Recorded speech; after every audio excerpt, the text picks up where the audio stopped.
안녕하십니까. 교과서 읽어주는 남자 김영선입니다. 한국 근현대사 수업 37번째 시간 함께 시작하도록 하겠습니다. 4대들은 대한민국의 발전, 5. 중단은 6월 민주항쟁과 민주주의의 발전, 1. 소단은 6월 민주항쟁 되겠습니다. 자, 오늘 중단원이 바뀌었죠. 자, 교과서는 280쪽부터 같이 보도록 하겠고요. 학습 목표 하나씩 보도록 하겠습니다. 자, 첫 번째, 신군부의 권력 장악에 맞선 민주운동 사례를 말할 수 있다. 두 번째, 겨울 6월 민주항쟁의 배경과 전개 과정을 이해하고 그 의의를 설명할 수 있다. 라고 되어 있는데, 딱 봐도 오늘 6월 민주항쟁이 좀 중요한 대목이 되겠구나 라는 것을 알 수가 있겠지요. 자, 연표를 보시면요. 86년도에는 개헌 청원 1천만 명 서명운동이 있었고요.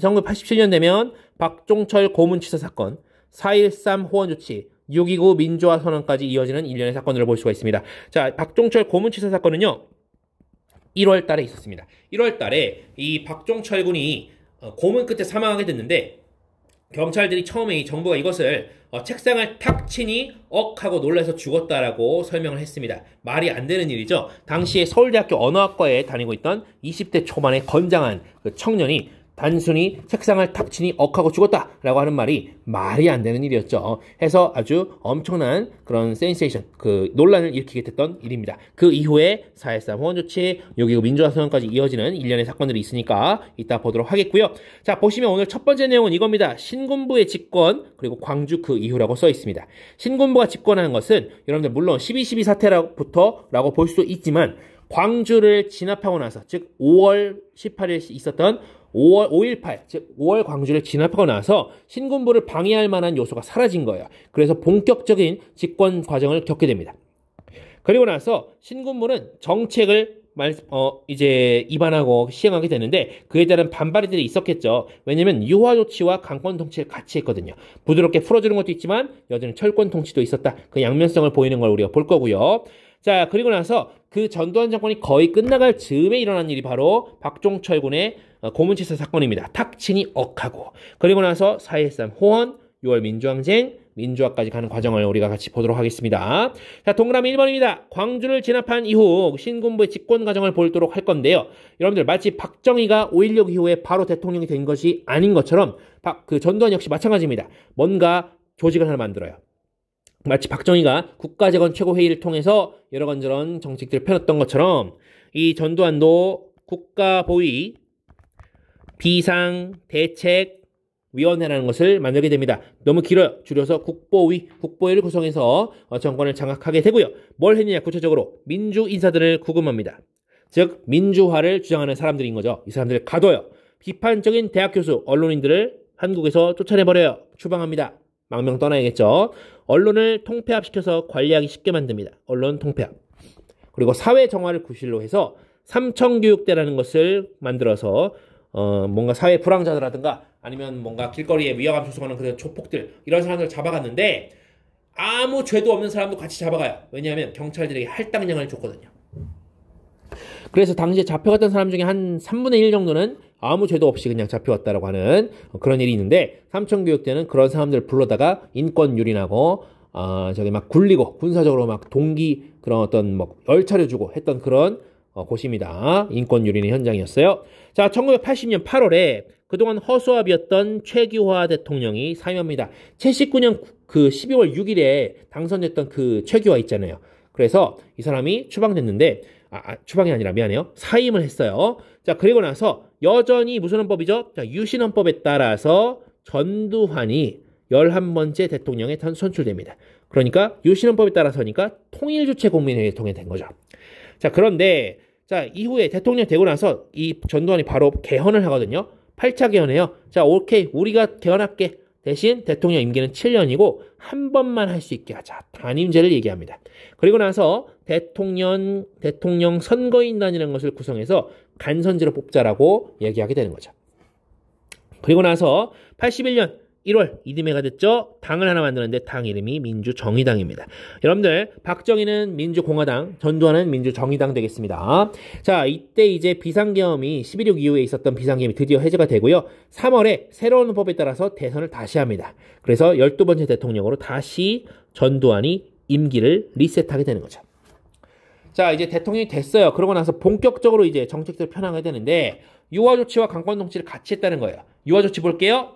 여러분들 학생들 공부 너무 많이 해서 힘들어요. 그래서 과외를 금지시켜요. 그래서 과외를 숨어서 하게 됩니다. 여러분들 조선 총독부도 한국인들의 교육률을 못 막았어요. 자, 그리고 학생의 두발 교복을 자율화했다라고 하고요. 그리고 이전에는 할 수 없었는데 해외여행을 자유화시킵니다. 그리고 끝으로 가면 이 3S 정책이라는 게 있습니다. 이 3S는요, 여러분들 스포츠, 그리고 스크린, 그리고 섹스의 약자입니다. 여러분들 이게 뭐 이상한 내용이 아니라요.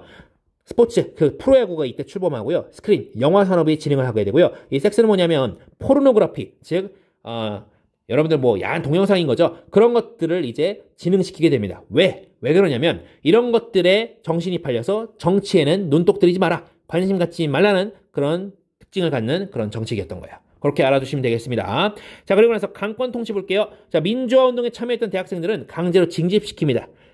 남학생들은 이제 강제로 군대에 보내는 거고요. 여학생들도 아주 심한 고초를 겪게 됩니다. 자, 끝으로 가볼게요. 또 자, 다음으로 넘어가면 전두환 정부에 대한 당연히 반대 움직임이 있었겠죠. 자, 대학생 정치는 좀 나누긴 했는데, 자, 대학생들은요 5월 당시에 광주를 과잉 진압했던 거, 이거 영상이 몰래 다 돌아다니고 있었어요. 그래서 막 대학생들이 알고 있었습니다. 그래서 미국이 묵인한 책임을 묻게 됩니다. 대학생들이. 왜 이런 일이 벌어지냐면 여러분들 당시에 공수부대가 움직였잖아요. 여기 있으면 안 되겠다.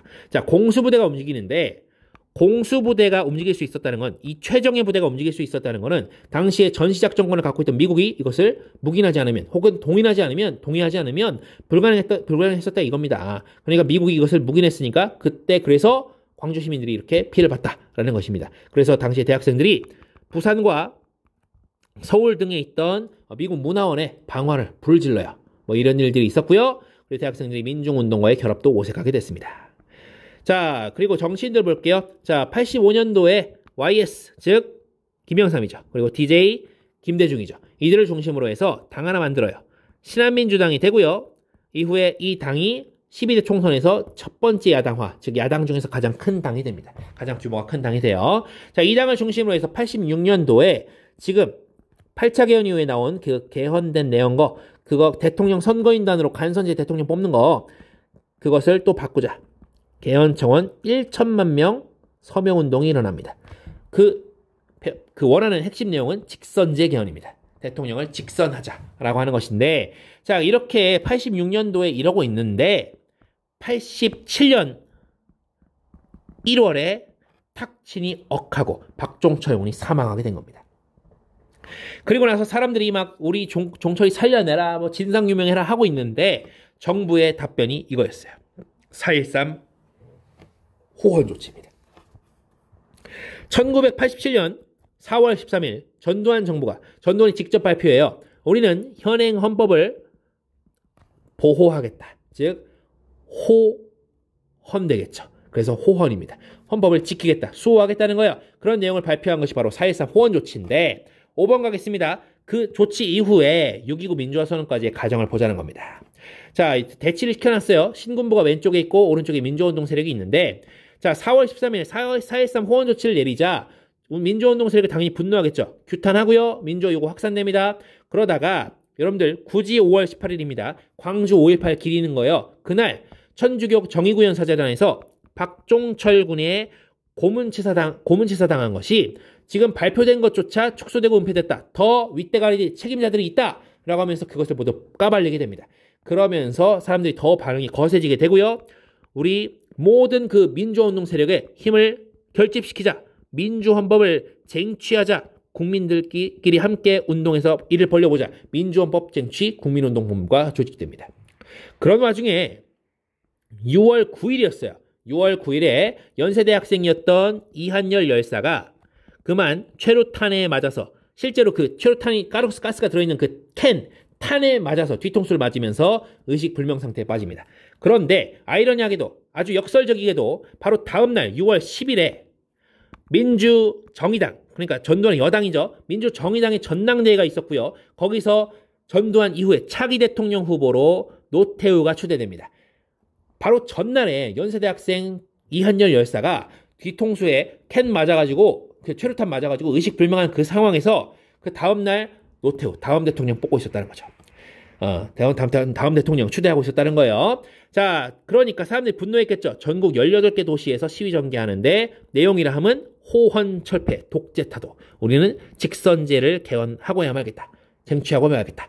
해서 6월 26일이 되면요. 국민평화대행진이라는 행사가 열리면서 약 100몇 명 이상의 시위대가 참가가 되는데 이때 뭐 학생들뿐만 아니라 직장인들, 즉 이른바 넥타이 부대도 함께 가세하게 됩니다.